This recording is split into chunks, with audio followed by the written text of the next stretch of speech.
สบายดีทุกคนอันนี้มันนี่ก็ได้มาดินบ้านเขาโพเนาะบรรยากาศนี่คือว่าสุดยอดก็ได้มาเจอพ่อใหญ่เพิ่นอยู่ผู้เดียวแต่ว่าเพิ่นมีประวัติหลายเด้เพิ่นเว้าสิเพิ่น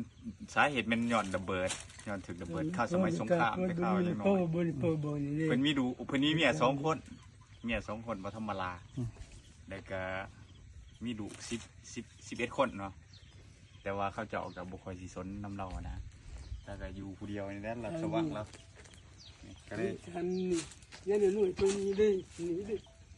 ทั้งนี้น้อยเลยยืนคุยนี่ก็ได้ว่าสื่อใครสื่อมีสื่อนี้นี่มาต่อกันมาให้กันก็จะเป็นกำลังใจเกินว่าเป็นบุคคลสำคัญในการได้ข่าวสมัยก่อนเกินว่ามีประวัติเรื่องเล่าอันที่บอกคอยดีปานใดนั่น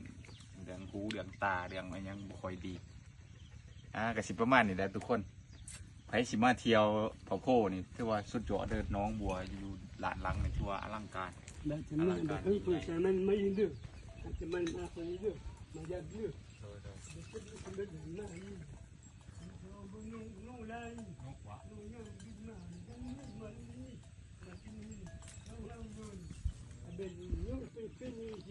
มันกินเป็นก้อนลูกนี่เต็มเอาเลยกินเป็นนี่นะครับผมเคยเห็นตัวนี้